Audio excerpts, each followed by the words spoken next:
The screech of grinding steel against steel pierced the dry, desert air as the westbound locomotive began its emergency stop. But for Jedediah Stone, time had already frozen the moment he saw what was crawling between those iron rails. A child, barely walking, utterly alone on the tracks with a freight train bearing down at full speed. Jedediah didn't think. 6 months of searching for his missing boy, Caleb, had sharpened his instincts to razor points.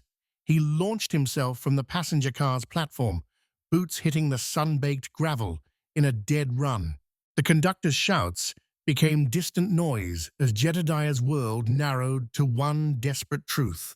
He wouldn't watch another child die. His arms closed around the tiny body just as the locomotive's shadow engulfed them both. The engineer's Nazi horn blasted a final warning as Jedediah rolled clear, clutching the child against his chest. Dust and steam clouded his vision, but the child was breathing, alive, safe. Then Jedediah saw it. On the child's right wrist, partially hidden by a torn sleeve, was a birthmark. Not just any mark, but a perfect star-shaped discoloration that Jedediah had kissed goodnight 1,000 times. The same mark that had made Caleb special. The same mark that had haunted Jedediah's dreams every night for 6 long months. His hands trembled as he pushed back the fabric. There it was, identical in every detail. The star that Martha had called God's signature on their boy. The star that proved this impossible, miraculous moment was real. Caleb, the name escaped his lips like a prayer. The child looked up with familiar brown eyes, eyes that belonged to a stone, eyes that belonged to his son. But something was wrong.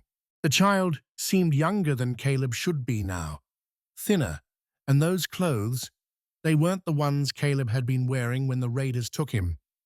These were rags, like the boy had been living rough for months. Sir, you need to step away from that child." Jedediah turned to see Conductor Silas Boone approaching with 2 other trainmen behind them. Passengers were climbing down from the cars, their faces a mixture of curiosity and concern. But it was the woman in the dark traveling dress who caught his attention.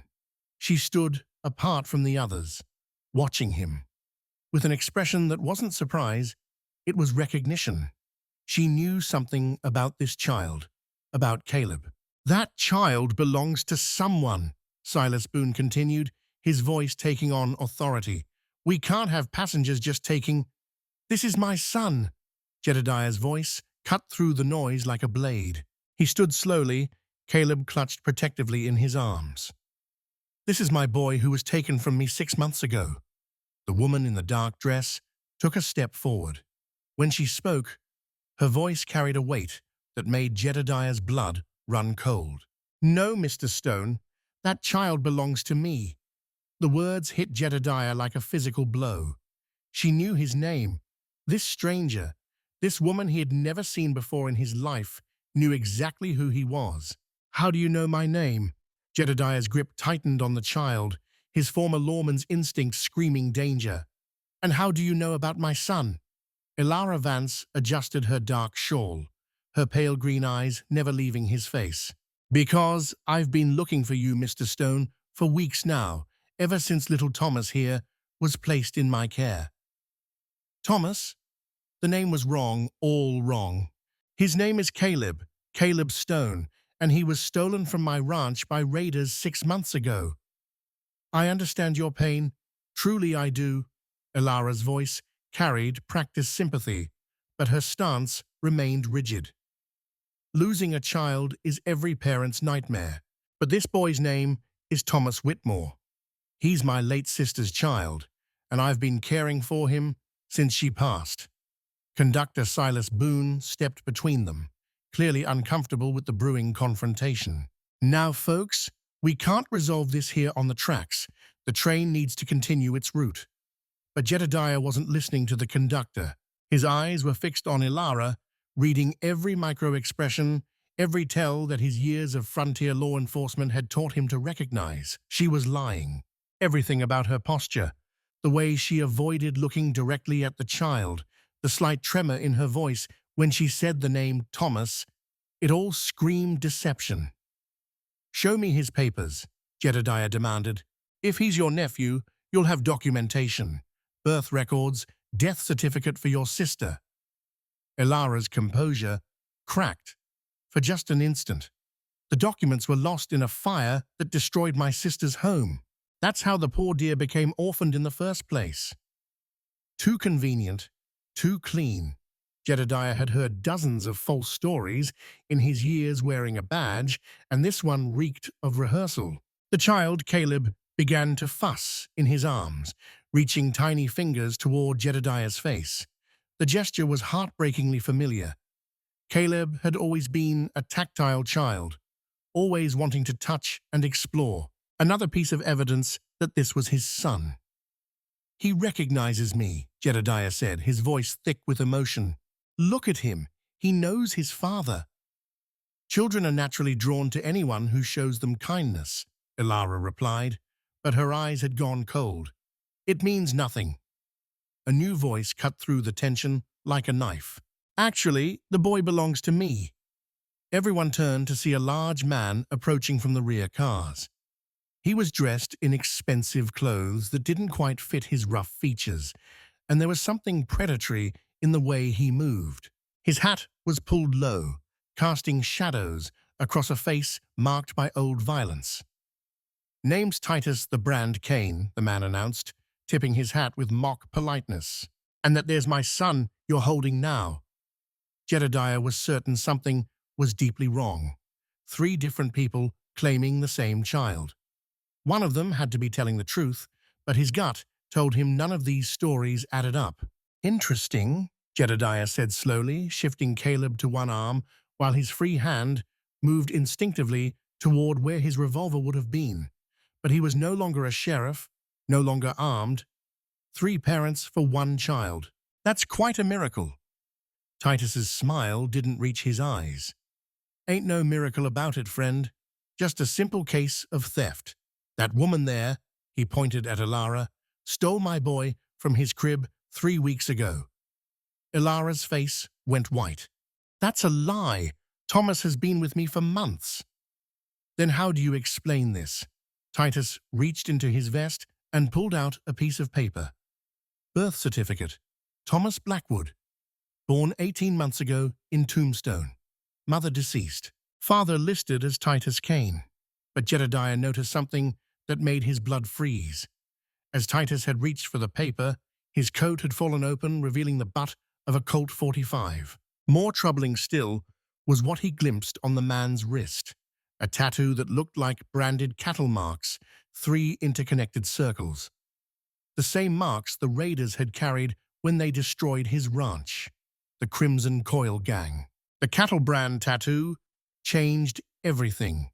Jedediah had seen those exact marks burned into the flesh of the raiders who destroyed his life, the sign of the Crimson Coil Gang that had terrorized the territory for years. But he kept his face neutral, his years of lawman training kicking in. Never show your hand until you're ready to play it. "That's an interesting birth certificate," Jedediah said calmly, though his heart was pounding. "Mind if I take a closer look?" Titus's eyes narrowed slightly, but he handed over the document. Jedediah examined it carefully, noting the crisp edges, the too clean ink, the paper that looked like it had been aged with coffee stains. Fake. Professionally done, but fake nonetheless. "Where exactly in Tombstone was this filed?" Jedediah asked. "County Registrar's Office. Where else?" Titus's voice carried a dangerous edge. "Now, I'll be taking my boy back." Elara stepped forward, her composure cracking further. "Don't listen to him. He's lying about everything.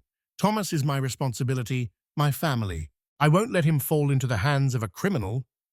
"Criminal?"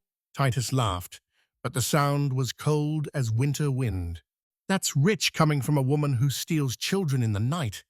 The child in Jedediah's arms began to cry, sensing the tension radiating from the adults around him. Instinctively, Jedediah began the gentle bouncing motion that had always calmed Caleb. The crying stopped immediately, replaced by a soft, cooing sound. Conductor Silas Boone was growing increasingly agitated. "Folks, I've got a schedule to keep. This train needs to be moving within the hour. I suggest you settle this matter with the local sheriff when we reach Carson's Bluff." "No need for that," Titus said, his hand drifting toward his gun. "I'll just take what's mine and be on my way." That's when Jedediah noticed something that made his blood run cold.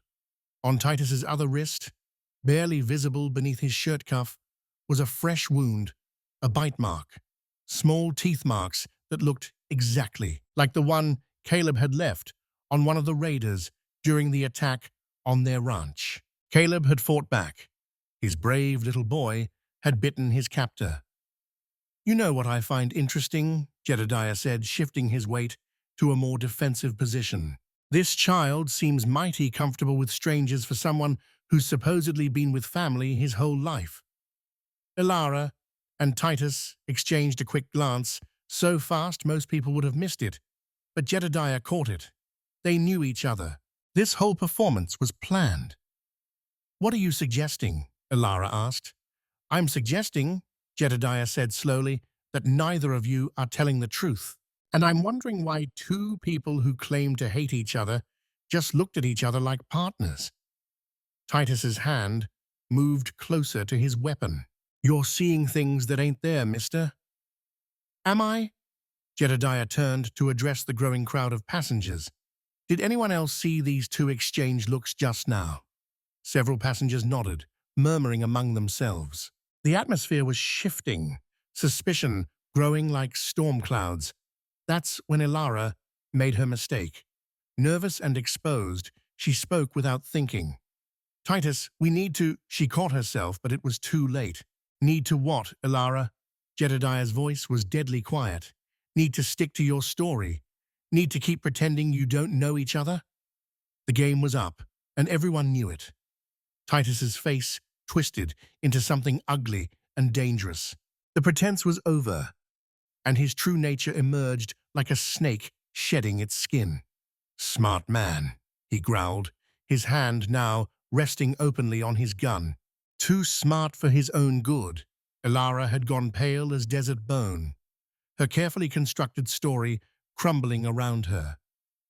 "Titus, you said he wouldn't figure it out. You said—" "Shut up," Titus snapped. "Just shut your mouth before you make this worse." The passengers began backing away, sensing violence in the air, but Jedediah stood his ground. Caleb pressed protectively against his chest. Every fiber of his being screamed that this was his son, and he'd die before letting these criminals take him again. "Here's what I think happened," Jedediah said, his voice carrying the authority of his former badge. "6 months ago, your gang raided my ranch. You killed my wife, Martha, and took my son, but keeping a baby while running from the law proved harder than you expected." Titus's jaw tightened, confirming Jedediah's theory. "So you found yourself a partner," Jedediah continued, looking at Ilara, "someone respectable-looking who could care for the child while you figured out how to profit from him. Maybe you planned to sell him to desperate couples out east. Maybe you were holding him for ransom. But something went wrong." Ilara's eyes filled with tears, but Jedediah couldn't tell if they were real or another performance. "You don't understand," she whispered. "It wasn't supposed to happen like this. The child was supposed to go to a good family, people who could give him a better life than his father." Jedediah's voice cracked with emotion. "Better than the man who would have died for him, who has been searching every town, every trail, every godforsaken corner of this territory for 6 months." Caleb reached up and grabbed a fistful of Jedediah's shirt, making a soft, babbling sound. The gesture was so familiar, so perfectly Caleb, that Jedediah's eyes burned with unshed tears. "We can work this out," Ilara said desperately. "The child is healthy. He's been well cared for. Surely we can reach some arrangement." "The only arrangement," Jedediah said coldly, "is you telling me exactly what happened to my wife. Did she suffer? Did you animals give her a quick death, or did you—" "I wasn't there," Ilara burst out. I never wanted anyone to die. I needed the money. My husband is sick, dying, and the doctor said there might be treatments back east if I could afford them. When Titus approached me about caring for a child temporarily, I thought, "You thought wrong," Titus snarled. "And now you've ruined everything with your guilty conscience and loose tongue." That's when Jedediah noticed movement in his peripheral vision. More men were approaching from the rear cars. 3 of them, all wearing the hard faces of professional killers, all walking with the coordinated movement of a pack. The Crimson Coil gang hadn't sent just Titus. They'd sent a small army. "Looks like your friends decided to join the party," Jedediah observed, his mind racing through options. He was outnumbered 4-1, unarmed, and holding a baby. The odds were impossible. "That's right, hero," Titus growled, his hand now resting openly on his gun. "My boys, and they're not nearly as patient as I am." Conductor Silas Boone, who had been trying to maintain some semblance of order, now looked genuinely terrified. "Gentlemen, please, there are innocent people here, families with children." "Then they better stay out of our way," one of the approaching gunmen called out. Jedediah's options were shrinking with every passing second.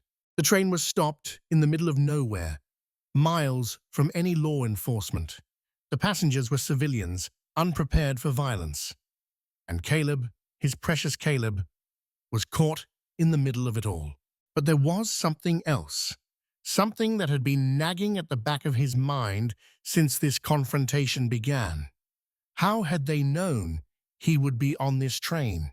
The realization hit Jedediah like a physical blow. This wasn't a coincidence. They had known he would be on this train, on this route, at this exact time. "Someone told you I'd be here," he said, his voice deadly quiet. "Someone gave you my travel plans." Titus's smile widened, showing teeth stained with tobacco. "Smart and observant. No wonder you gave us so much trouble for so long, Sheriff." "Ex-sheriff," Jedediah corrected, but his mind was racing. Only 3 people had known about his travel plans: the innkeeper in Dusty Gulch, the station master, and his blood ran cold, Sheriff Alistair Thorne. The one man he'd trusted with his investigation. The man who'd promised to help find Caleb. The man who'd suggested this particular route to Carson's Bluff, claiming there might be leads there. "Thorne," he whispered. "Sheriff Thorne sends his regards," one of the approaching gunmen called out with a laugh. "Says to tell you that some cases ain't worth solving." The betrayal cut deeper than any physical wound. Thorne had been feeding information to the gang for months, probably years. Every lead Jedediah had followed, every tip he'd received, every supposed witness Thorne had recommended. All of it had been designed to keep him chasing shadows while the trail grew cold. Ilara was sobbing now, her composure completely shattered. "I'm sorry," she kept repeating. "I'm so sorry. I never wanted anyone to get hurt." "But people did get hurt," Jedediah said, his voice hollow with grief and rage. "My wife died because of your greed. My son spent 6 months with strangers because you needed money." "The child was never harmed," Ilara protested weakly. "I fed him, clothed him, sang to him. I grew to love him like my own." "Love?" Jedediah's laugh was bitter as desert wind. "You loved him so much you were planning to sell him." Caleb began to fuss again, sensing the emotional turmoil around him. Without thinking, Jedediah began humming a lullaby, the same one Martha used to sing, the same one that had always calmed their boy. Caleb's crying stopped immediately, his small body relaxing against his father's chest. The recognition was undeniable. This was his son. Titus was growing impatient. "Enough talking. Hand over the boy, and maybe we let some of these people live." "And if I don't? Then we take him anyway, and these nice folks learn what happens when you interfere with Crimson Coil business." The 3 gunmen had spread out now, creating a kill zone with no escape. Passengers huddled together, parents shielding children, everyone understanding that they were witnessing something that could turn deadly in an instant. But Jedediah noticed something else. Behind the gunman, barely visible in the shadow of the train car, another figure was moving. Someone in a railroad uniform, creeping closer with what looked like a rifle. The engineer, fireman Jebediah Finch, trying to get a clear shot. Jedediah's eyes met the man's for just an instant, and a barely perceptible nod passed between them. Jebediah had one shot, maybe two, before the gang realized what was happening. "Time's up, hero," Titus said, drawing his gun. "Last chance." That's when the first shot rang out. Fireman Jebediah Finch's rifle cracked like thunder across the desert, and one of Titus's men dropped instantly, clutching his shoulder and screaming. The carefully orchestrated intimidation dissolved into chaos as passengers scattered, and the remaining gunmen spun toward this new threat. Jedediah didn't waste the opportunity. Clutching Caleb with one arm, he dove behind a stack of freight crates that had been unloaded from the train. Bullets whizzed overhead as Titus's gang returned fire, their shots wild and angry. "Get that engineer," Titus roared, "and find the sheriff." But Jebediah had already disappeared into the maze of train cars, using his intimate knowledge of the locomotive to stay ahead of pursuit. His second shot took down another gunman, this one for good. Elara was crouched behind a water barrel, her face streaked with tears and dust. "This is all my fault," she kept whispering. "All my fault." Jedediah peered around the crates, assessing the situation. 2 gunmen down, but Titus and one other were still operational and furious. The odds were better, but far from good. And somewhere in this chaos, innocent people could get caught in the crossfire. "Sheriff," Titus's voice carried across the battlefield, "I know you can hear me. Give me the boy and I'll let everyone else walk away." "Like you let my wife walk away," Jedediah shouted back. "Your wife fought too hard. Could have been easy, but she had to be a hero." The casual admission of murder sent white-hot rage through Jedediah's veins. Martha had fought for their son. She died protecting Caleb, buying precious seconds that had allowed the boy to be taken alive instead of killed outright. Caleb was unusually quiet in his arms, his big brown eyes wide but unafraid. Somehow, the child seemed to understand that his father would protect him. The trust in that gaze gave Jedediah strength he didn't know he possessed. A new voice cut through the gunfire. Conductor Silas Boone shouting from near the locomotive. "The railroad telegraph. I've contacted the territorial marshal. Cavalry's coming." It was probably a bluff, but Titus couldn't take that chance. His remaining man was already edging toward the horses they tied behind the train. "Boss, we need to go. Too many complications." But Titus wasn't ready to retreat. "That boy is worth more than you know. The family that wanted him will pay double now." Family? Jedediah's blood chilled. Someone had specifically requested Caleb. This wasn't random kidnapping for ransom. Someone had ordered his son's abduction. "Who?" Jedediah demanded, standing up despite the danger. "Who wanted my son?" Titus's laugh was ugly and triumphant. "Wouldn't you like to know? Rich folks back east who couldn't have children of their own. They paid good money for a healthy boy with the right characteristics, the star birthmark. Someone had seen Caleb and specifically requested a child with that unique marking. The horror of it, his son reduced to a commodity, ordered like livestock, made Jedediah's vision blur with rage. "Over my dead body," he growled. "That can be arranged," Titus replied, taking aim.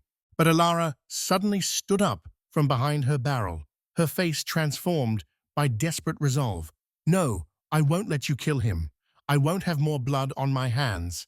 She threw herself at Titus just as he pulled the trigger. The shot went wide, and both of them crashed to the ground in a tangle of limbs and fury. Titus backhanded her viciously, sending her rolling in the dust, but the distraction was enough. Jebediah's third shot took Titus in the leg, dropping him to one knee. His remaining man finally broke, abandoning his boss and sprinting for the horses. "Coward!" Titus screamed after him, but his voice was weakening from blood loss.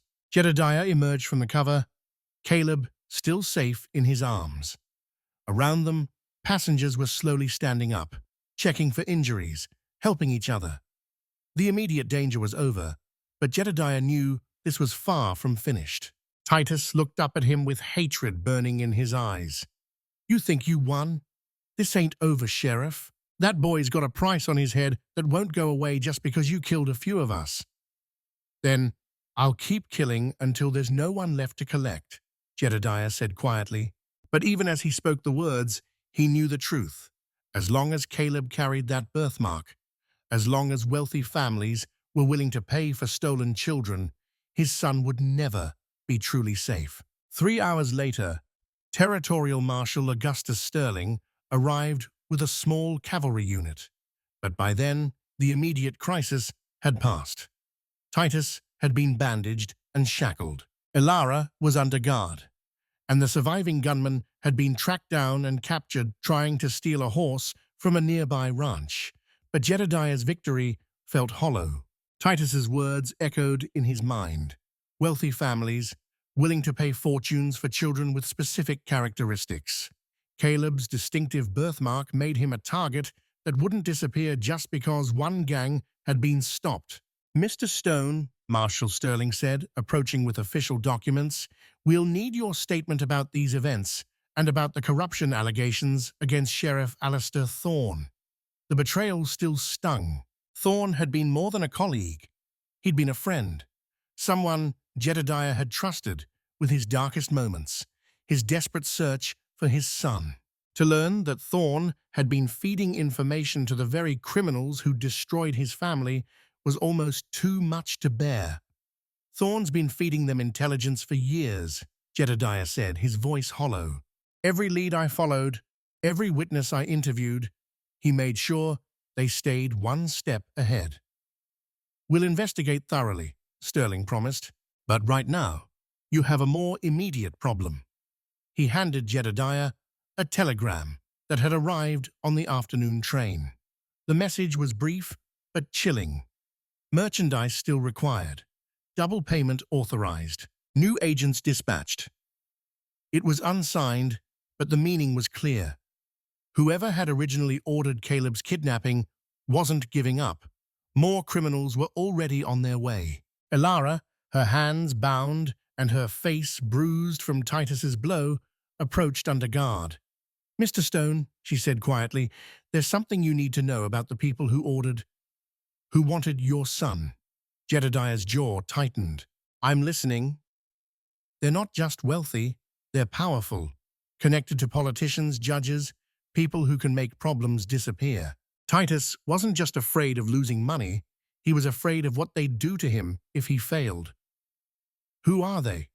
Elara shook her head. "I never knew names, only that they operated out of Boston, and they had specific requirements. Children between 1 and 3 years old, healthy, with distinctive markings that would make them memorable." The implications hit Jedediah like a physical blow. This wasn't just about childless couples wanting to buy babies. This was something darker, more organized. Caleb's birthmark wasn't just unique, it was what had made him a target in the first place. "How many other children?" he asked, dreading the answer. "I don't know," Elara whispered, "but Caleb wasn't the first. And if they're sending new agents—" She didn't need to finish. Caleb wouldn't be the last.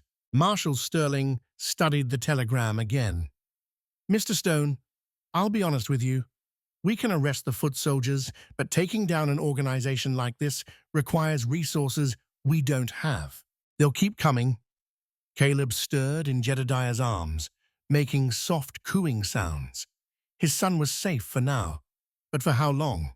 How could he protect a child from enemies with unlimited money and political connections? "There might be another way," Elara said suddenly, "something that would make them stop hunting him permanently."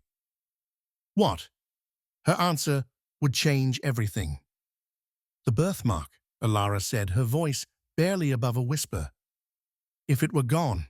If Caleb no longer had the distinctive marking they specified, they would have no use for him. He'd just be another child in a territory full of children. Jedediah's blood ran cold. "You're talking about burning my son." "A small burn," she said quickly, carefully controlled. "Just enough to obscure the star pattern. I've seen it done before, when parents needed to hide their children from certain situations. It heals, and the child is safe forever." "Absolutely not." Jedediah's voice was steel. "I won't mutilate my son to hide him from criminals." Marshal Sterling cleared his throat. "Mr. Stone, I understand your feelings, but Mrs.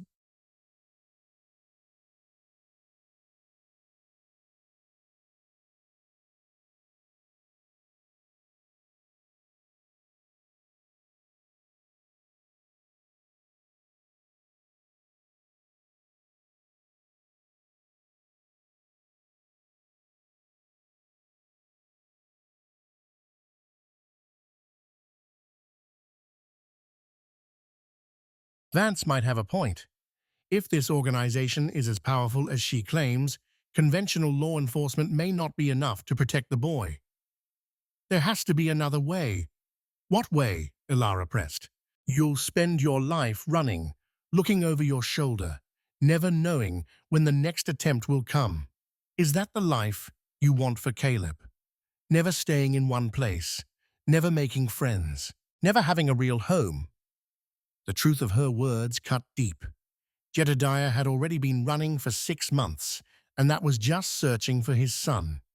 How much harder would it be to keep him hidden while trying to give him a normal childhood? Caleb looked up at him with trusting brown eyes, completely unaware of the terrible decision being contemplated.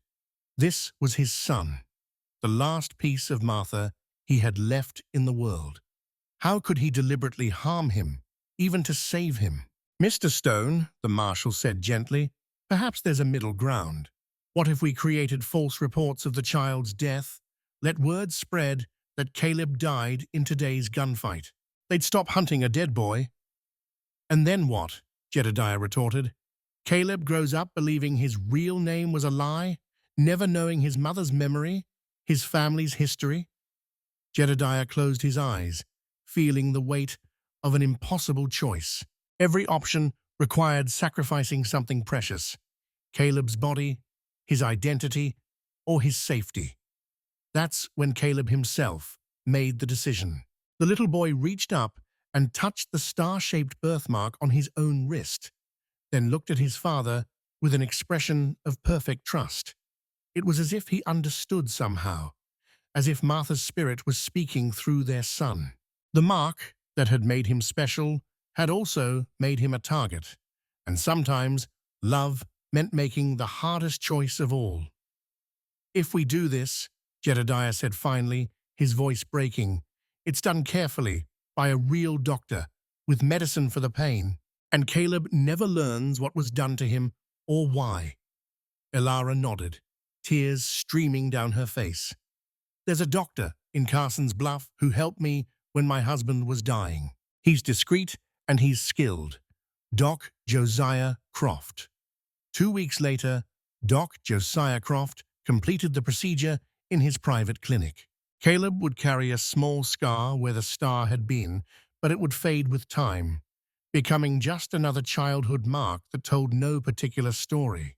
The official reports listed Samuel Mercer as killed in the train robbery, his body lost in the desert. Thaddeus Mercer, overwhelmed by grief, had reportedly left the territory and disappeared. In truth, William Hartwell and his son, Thomas Hartwell, settled quietly in a small farming community outside Carson's Bluff. Thomas grew up believing his mother had died in childbirth and that his father had come west seeking a fresh start. He was a happy child, loved and protected, never knowing how close he'd come to a life of unimaginable horror. Ilara served 2 years in territorial prison for her role in the kidnapping, but her cooperation led to the arrest of 3 more gang members and the disruption of the child trafficking network. Upon her release, she found work as a seamstress, and sent half her earnings to a fund for missing children. Titus Kane died in prison 6 months later, shanked by another inmate whose own child had been murdered by the Crimson Coil gang. Sheriff Alistair Thorne was found dead in his office, apparently by suicide, though some whispered it was the Boston organization silencing a liability. The real Caleb grew up strong and kind, never suspecting that the man who taught him to ride and shoot and read had once been one of the most feared lawmen in the territory. Jedediah never remarried, pouring all his love into raising his son and building the quiet life Martha would have wanted for their family. Sometimes, on quiet evenings, Jedediah would trace the faded scar on Thomas's wrist and remember the perfect star that had once marked him as special. But then he would look at his son's bright smile, hear his laughter echoing across their peaceful land, and know that sometimes the greatest love requires the greatest sacrifice. Caleb was safe. His family was whole again, and that was worth everything.